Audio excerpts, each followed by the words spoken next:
Paano po mag-manage ng time? Paano po mag-manage ng time pag lumalaki na ang group nyo?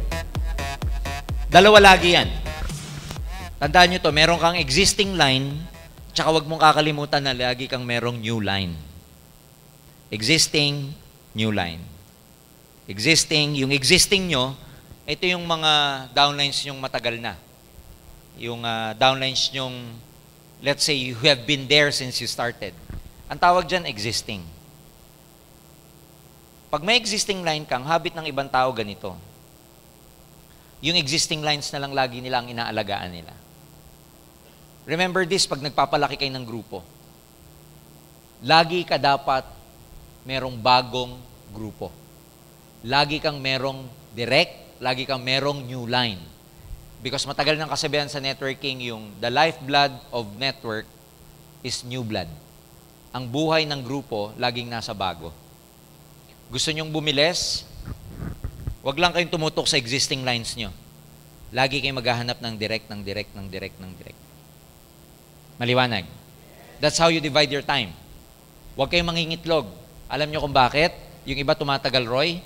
Pag ang tinutukan mo mabagal, ano mangyayari sa'yo? Mabagal ka. Pag naawa ka, sir, nakakaawa pag hindi mo tinutukan eh. Sige, pare-pareho na kayong nakakaawa pagdating ng panahon. Walang lumalaki sa inyo. Ako, nung upline ako, lagi kong sinasabi to. Nung upline ako, when I was an active networker, malaki ulo ko. Anong terms na malaki ulo? Pag ang downline ko walat commitment, hindi tumatagal sa akin yun. Pag walang commitment ang downline ko, ano ibig sabihin hindi tumatagal? Nagkukwit ba? Hindi. Pag ang downline ko walang commitment sa akin, hindi ko tinututukan, naghahanap pa ng iba. Kasi lagi kong katwiran, kaya ko maghanap ng iba bukod sa'yo. Hindi yung wala nang commitment, pinagtsatsagaan mo pa kasi ayaw mong maghanap ng iba. Ang hirap eh. Hayaan mo na to, at least meron. Correct. Nung upline ako, malaki ulo ko kasi I always So, consider depended ba, on sir, na myself. scarcity ka mag-isip pag ganun ka? Oo. Limited ka lagi Limited mag-isip. ka lagi. Kaya ako dati, pag downline ko walang commitment, naghahanap ako ng iba. Na masusulit yung oras ko pag tinutukan ako. Pag downline ko, matigas-tigas ang ulo, wala, next ka sa akin. Hindi kita pagtsatsagaan kung matigas ulo mo. Ang downline ko, 1 month lang cooking time sa akin, dapat marunong ka na. May term pa akong ganun nung araw cooking time. Cooking time. Cooking time. Dapat after 1 month kitang kasama, dapat luto ka na, marunong ka na ng ginagawa ko. Ganun ako before. Meaning, nakadepend ako sa skills ko, hindi ako nakadepend sa downline ko. Kasi ang hirap sabihin sa akin ng ngari, sabihin mo sa akin, sir, ang bagal ko. Bakit? Ang bagal kasi ng grupo ko eh.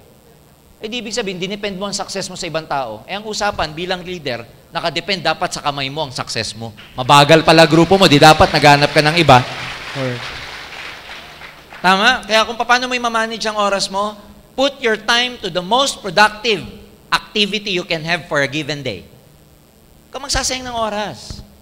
Kaya mag-aasang ng oras sa kakaproblema, etc. Part dati ng routine ko, paano ako mag-manage ng time, lagi akong may time para makipag-communicate sa upline ko. I make it a point na may communication ako sa upline ko. Either by phone o kaya nagkikita kami. Part ng ano ko yan, part ng pag-grow ko. Hindi pwedeng lagi lang ako nasa downline nakatingin. Meron akong time dapat sa upline ko. At saka hindi ko inahayaan ng upline ko magbigay ng time sa akin. Ako humihingi ng time sa upline ko. Marami kasing distributors, magkakaroon lang sila ng communication with the upline, magmi-meeting lang sila pag in-initiate ng upline.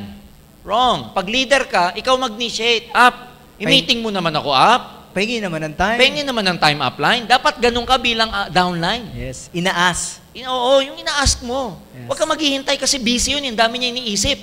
Yes. Minsan, iniisip niyang yun, di kakasama.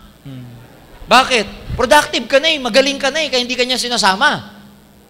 Kaya ang gagawin mo sa kanya, meetingin mo naman ako, Kita naman tayo kasi, iba yung ikaw, bumababa ka sa grupo mo, nade-drain ka, you give them everything. Iba rin yung may matututunan kang bago sa upline mo at saka bobombahin ka, you feel very inspired.